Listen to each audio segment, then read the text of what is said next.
You're standing in your yard, watering the garden, maybe, doing nothing in particular, just standing there with your coffee, half awake, and it shows up. A hummingbird. Same one.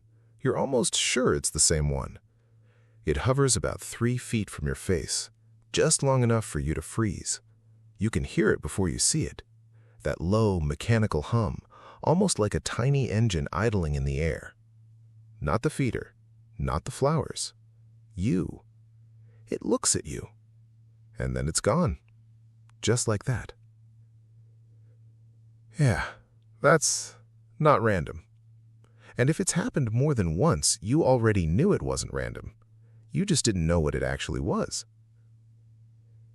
Here's what most people assume. That it's checking the feeder, scanning for flowers, confused about where it is, bumping around like it wandered off course. It isn't confused about anything. Hummingbirds tell humans apart. They remember individual faces, not shapes, not colors, faces. And what that tiny bird was doing when it hovered in front of you for 2 or 3 seconds is something researchers only really started figuring out in the last few years. You weren't in the way. You were kind of the whole point. I know how that sounds. I didn't believe it either the first time I read the research. If you want more of this, birds doing things way weirder than we give them credit for, go ahead and subscribe now, because this one only gets stranger the further we go.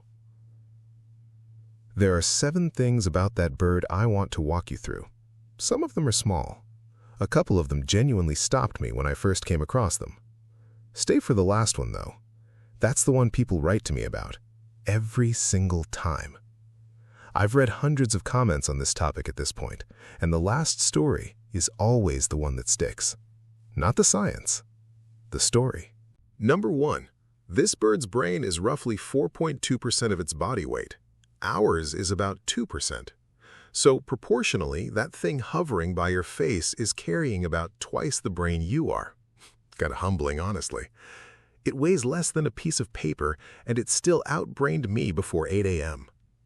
Researchers at the University of British Columbia found the hippocampus, the memory and spatial recognition part, is significantly enlarged in hummingbirds compared to other birds their size.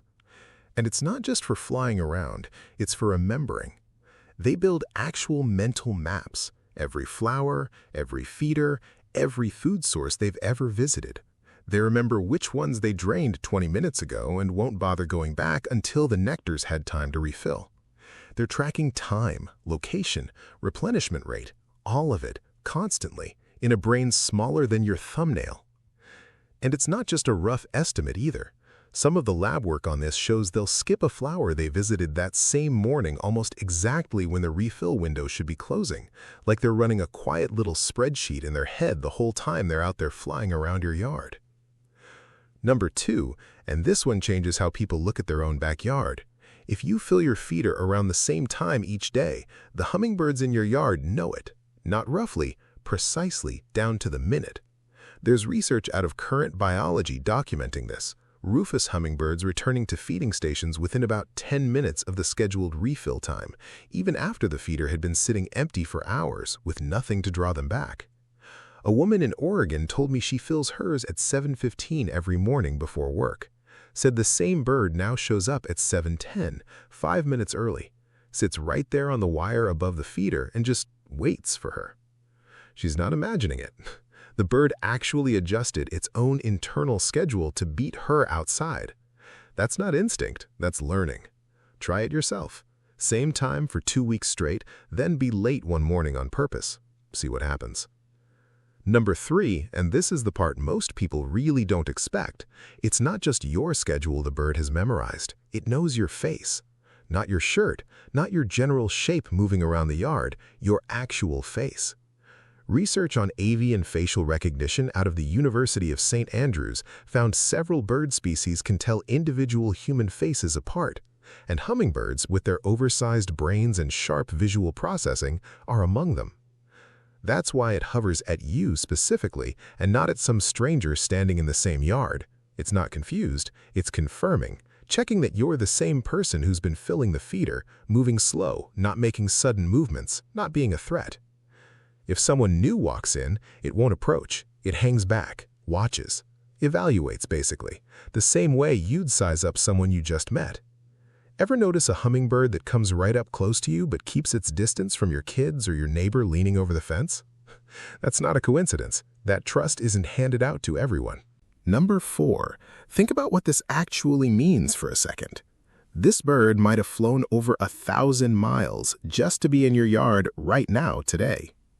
Ruby-throated hummingbirds, the most common species in eastern North America, migrate somewhere between 1,500 and 2,000 miles one way, and some of them cross the Gulf of Mexico in a single, non-stop flight, 500-plus miles of open water. No islands, nowhere to land, nowhere to rest. They land on the other side weighing less than a nickel, having burned off roughly half their body weight just getting there. And here's the part that gets me every time. Research from the Hummingbird Monitoring Network shows individual birds returning to the exact same yard, same feeder, sometimes the same specific perch, year after year after year. That's not a random stopover along the way. That's a destination it chose, using a memory it carried the whole way across an ocean and back. Try picturing that flight for a second.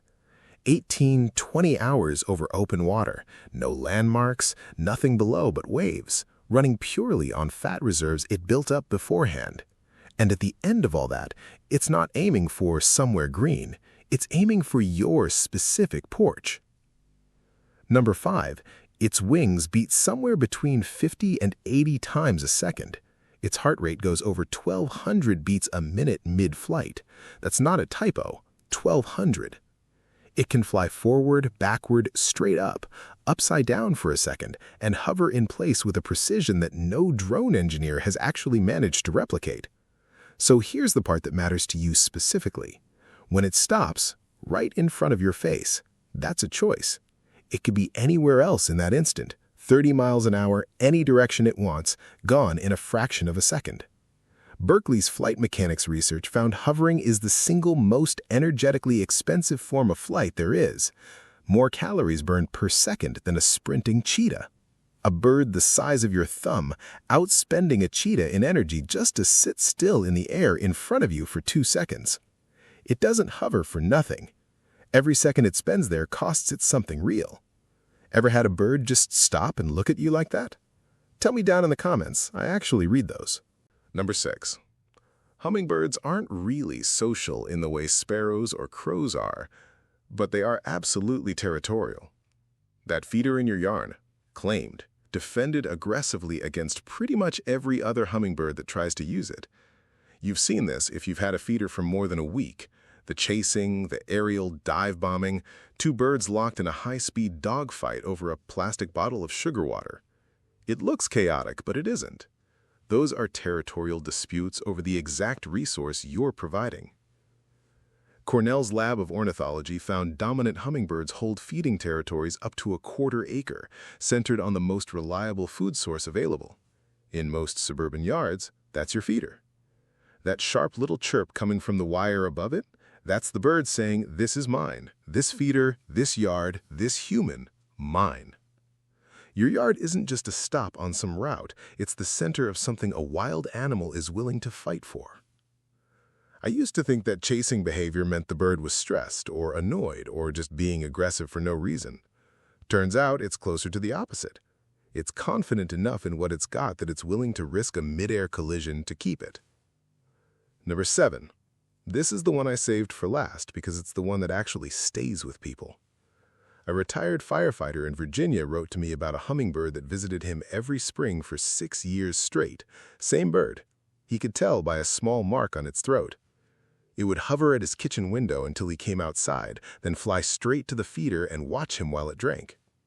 The 7th year, it didn't come. He waited through all of April, into May. Nothing. Then one afternoon, late May, a hummingbird he'd never seen before landed on that same exact perch and just stared at him through the kitchen window. He doesn't know if it was the original bird's offspring. Nobody really knows for certain whether hummingbirds pass information like that down. But he filled the feeder anyway. It came back the next day and the day after that. He told me it wasn't the same bird, he was sure of that, but it found him the same way, in the same spot, at the same window. And he said the yard felt right again after that, in a way he couldn't really explain. And honestly, neither can I.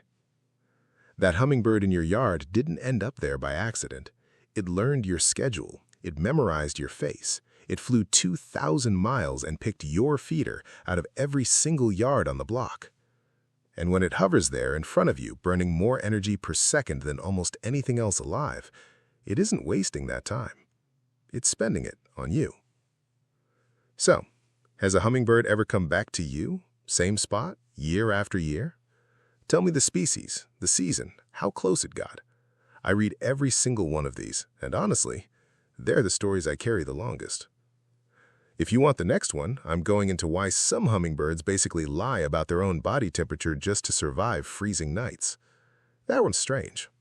I'll see you there.